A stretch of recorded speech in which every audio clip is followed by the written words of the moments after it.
I stand on my 2 feet. I'm in my proper person. I'm sovereign. I am man. The flesh lives.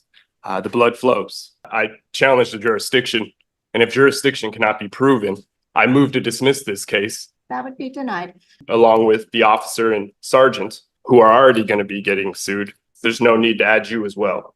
Any threats to sue me or to take any action against me, I can't be swayed by that. So It's not a threat. It's just what it is. All right, guys, today we've got a straight up lunatic sovereign citizen who's completely lost it. Like way beyond normal. This dude claims he's a living man standing on his own 2 feet with blood running through his veins. Yeah, okay, we get it. You're alive. Congrats. But wait, it gets crazier. This guy actually threatens to sue the judge in court. Big no-no. This guy is just off the rails, and honestly, you've got to see it to believe it. Let me know in the comments what you think about this absolute wild card. All right, let's dive in and watch how this insane court hearing unfolds. Go ahead and have a seat, please. His rights at arraignment. My honor. So, for the record, I've made the special visitation under duress pertaining to the matters of Jonathan Troy, Faifoleas HUMILIATES Schuster. For I am beneficiary, I am sovereign, I am man. The flesh lives, the blood flows. I am a non-U.S. citizen, American national. I am sui juris imperfecta persona. I reserve all rights. I do not understand the status, and so I ask you, ma'am, what is your name? What is your nationality, and what is your status? I'm Judge Grant. I am a citizen, and I'm the judge in this court. You are here subject to appropriate jurisdiction. So you are here for an arraignment. You've been charged with a crime. Today, you will be asked to enter a plea. Ma'am, I object because a citizen cannot sit a bench, ma'am. So I'm going to go through the information. It looks like you have been charged with driving with a suspended license, driving without a required ignition interlock device, refusal to comply, not having proper registration on the vehicle, expired over 2 months. And then there was also a driving violation. Wheels were off the roadway. Last 2 are infractions. So, ma'am, jurisdiction cannot be proven unless status is established. You have not established status. And so if you cannot do that, I challenge the jurisdiction. And if jurisdiction cannot be proven, I move to dismiss this case with prejudice. That would be denied. So I am going to, at this time, review for probable cause. Object. Again, I challenge the jurisdiction, and jurisdiction must be proven. It's not going to happen today. Jurisdiction must be proven. To hear the charges, and I will be reviewing for probable cause, and then we'll make a determination as to whether or not you will remain in custody. And I will hear from the prosecutor as to that. And if you violate my rights even further, ma'am, as well as the officer and the sergeant that violated my rights, who are also going to be getting sued, it would just add to that. And I don't think that you need to go that route. While I review this incident report. All right, I do find probable cause with the charges. I will be entering not guilty, please. Ma'am, you cannot practice law from the bench. I object. Noted. You cannot enter a plea for somebody. That is, practicing bench from the law. Unless you want to enter a plea of guilty, today there'll be a plea of not guilty. Understand you are objecting. Ma'am, I object. I challenge the jurisdiction. Jurisdiction has not been proven. Jurisdiction hasn't been proven?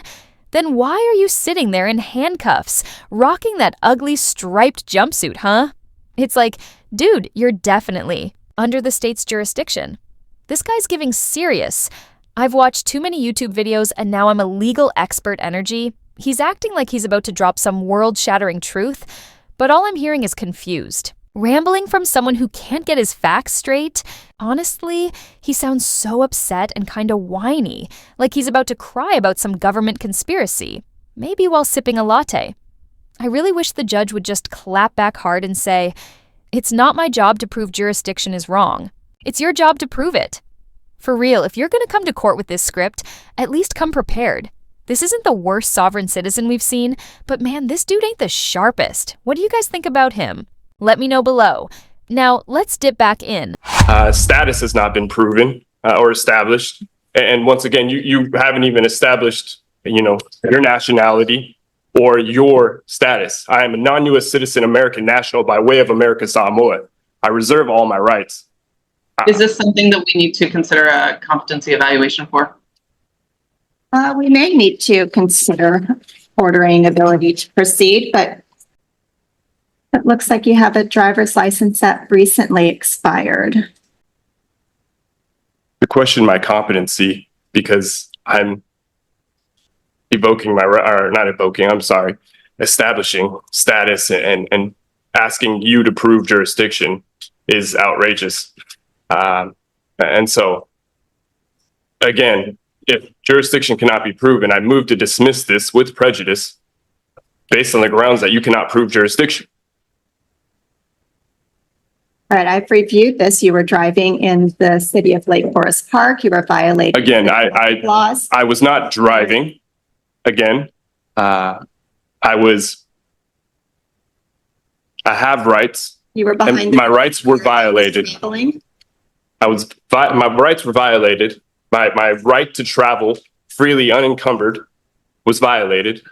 There was no emergency in which the officer needed to put on his red and blue lights.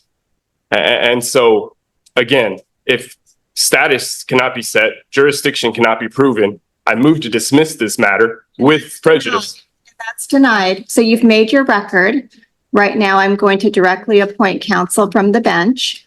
Ms. McDonald. Again, I am sui juris in propria persona. I stand on my 2 feet. I'm in my proper person. And so I reserve all my rights. I understand that, and I've acknowledged that. I'm not dismissing your case today. I'm going to hear from Ms. McDonald as to the city's position on release. Yes, Your Honor, I am going to be asking that the bail remain the same. It looks like it's currently set at $2,000. I do have some concern regarding his willingness and ability to reappear if he was released on his own recognizance, as well as concerned about community safety and risk of reoffending, given his temperament in the court today. And Your Honor, Mr. Schuster would ask the court to release him on his own recognizance. These are not violent offenses. I don't see that he has any convictions for violent offenses. There was an assault from 2021 that was dismissed.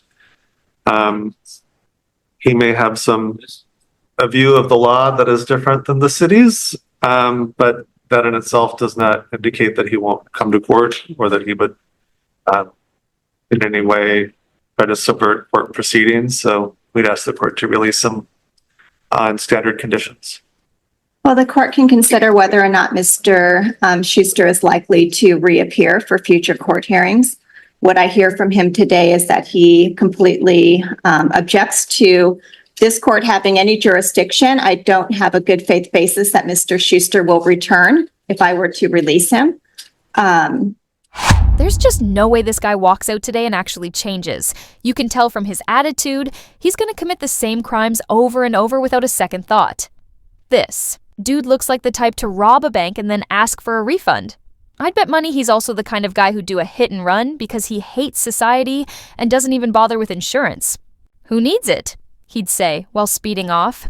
It's wild how some people just act like the law doesn't apply to them at all. I'm sure the judge doesn't want to let him out.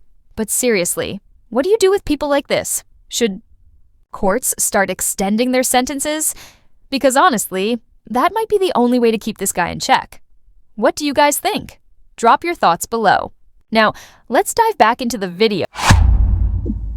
I do see that he has a prior conviction for DUI. He's on a deferred prosecution at this time in Seattle Municipal Court. He's not complying with conditions if he's driving without a license and driving without a required ignition interlock device. Also, indication that Mr. Schuster will not abide the court's orders to appear on his promise. Want to look at the Seattle municipal case and see when he's next scheduled to appear. Like he had mentioned too, in 2021, same situation, or not same situation, a situation occurred in which they tried to charge me. They didn't have jurisdiction. It was dismissed. And again, I don't want any charges against me because I do have the deferral, which would obviously violate that deferral. And so I will make any visitations, special visitations to the court to handle any matters pertaining to Jonathan Troy Faifale, also Maliatoa Schuster.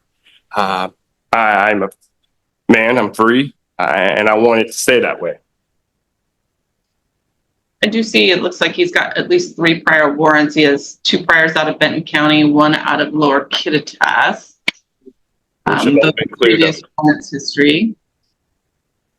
And throughout this process of going to courts, I've had to learn a lot. And so I know it's no game to just not show and make visitations.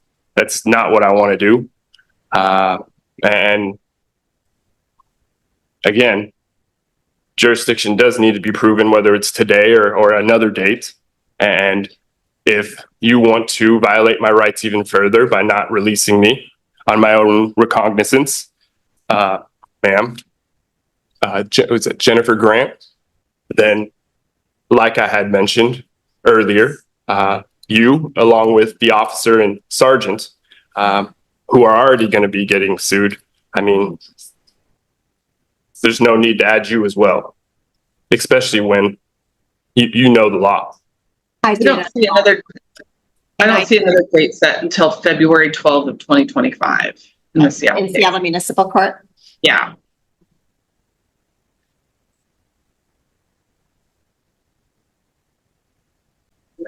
Well, Mr. Schuster, I have to do what I believe is appropriate in this case, and that is to set bail. And any threats to sue me or to take any action against me, I can't be swayed by that. So It's not a threat. It's just what it is. This guy can't be real. There's no way he just threatened the judge, saying he's going to add her to the lawsuit if she doesn't let him out of jail. Like, who does he think he is? Honestly, I'm surprised the judge didn't lose it right then and there. If I were her, that threat would have earned him the full book. And I mean the law, not an actual book. But you get it. I'm not saying sovereign citizens should be treated differently, but that kind of threat, totally next level. He should have been put in his place immediately. What do you guys think? Is this judge too chill, or is she handling this perfectly? Drop your thoughts and let's jump back in for the verdict. Because my rights have been violated, and if my rights are going to be furthermore violated. $2,000. I do not believe that you will respond to the court's order to come back. I do base that upon the conduct in this case, as well as the prior FTA history. So bail will be $2,000. If you're able to post bail, you are to return for your next court date. You are to have no criminal law violations. You're not to drive unless you have a valid license and insurance. And when are you setting that court date, Miss? Required by the Department of Licensing. You will be represented, because I'm going to assign counsel. I am sui juris in propria persona. I present myself. I don't need to be represented by anybody. I stand on my own 2 feet. These are criminal charges that have significant consequences for you. So it's in your best interest to have counsel. Again, I stand on my own 2 feet. I do not need to be represented by anybody. I present myself, sui juris in propria persona. If you want to be your own counsel, you'll have to go through a full colloquy and waive all your rights to have representation. It's your constitutional right. I do not accept being represented by anybody. Again, I present myself. I am beneficiary. I am sovereign. I am an American national, a non-U.S. citizen American national by way of America Samoa, like I had mentioned earlier. I reserve my rights, and I do not need to be represented by anybody. All right. The time for trial expiration is 8/9/24. Again, if you are practicing law from the bench and putting a plea in for me, I object to that. You cannot practice law from the bench. Next court date will be We want to try for next Wednesday or even the week after that. Well, next Wednesday's a holiday, so the 18th, which is pretty full. So I was going to set this on June 24th. That's 2 weeks out. So for the record, you have not established status, you have not proven jurisdiction, and you're denying my rights. Is that correct? I don't know what you think would establish my status, but I do have status to sit in this court. You are a U.S. citizen. A U.S. citizen cannot sit a bench. Sign for your next court date. You're asking me to sign something that you pleaded for me. Is that Yes, correct? I'm giving you notice of the conditions that I have set as well as bail. You said I'm yes, noting you that I pleaded for found me. Probable cause. If you are able to post that bail and get out of custody, those are my expectations that you will come back on that court date and that you will abide by the conditions that I have imposed. Those are being ordered today. So that is what's happening today. And we are giving you that notice. You can refuse to sign that notice and we'll note that you were provided a copy in writing and that you refused to sign. I do not understand. Which part of it do you not understand that you have a I piece do of not paper understand how you with can the practice document? law from the bench. I'm the judge and I am setting the conditions. Well, you also entered a plea for me, correct? What we're doing at arraignment is the plea is being entered. You're not pleading guilty. So on your behalf, I'm entering a not guilty plea. So, correct, We you cannot- are pleading for me, There's correct? two pleas. And if you Not plead guilty for me, or you're guilty. practicing law from the bench. You cannot practice law from the bench, so I object. Okay. That- I'm going to give you that piece of paper and we're done with your hearing today. We will see you in 2 weeks. Okay? All right. Jennifer Grants, you will be Okay. taken further. Well, that definitely didn't go how he thought it would. This guy seriously believed he was going to walk out of there like it was nothing. Honestly, I can't wait to find and post part 2 of this hearing. Stay tuned for that. But for real, let me know in the comments what you think about this clown. He's got to be one of the most annoying sovereign citizens I've seen. No cap. I just can't stand when their only defense is lack of jurisdiction. Like, come on. It's such a dumb argument and it never works. None of their legal stunts do, but that one's just plain obvious stalling. They think they'll get off easy, but nope, not happening. Honestly, I think the judge needs to get way stricter next time, but maybe she's playing the long game, letting him dig his own grave and expose himself even more. Either way, this hearing was a hot mess from the start, and I'm hyped to see how it all ends. What do you guys think? Should the judge have clapped down harder, or is she just letting him hang himself? Drop your thoughts below. I'm wrapping up here. Don't forget to like and subscribe for more wild courtroom content like this. I post every day, so stay tuned. Thanks for watching, everyone.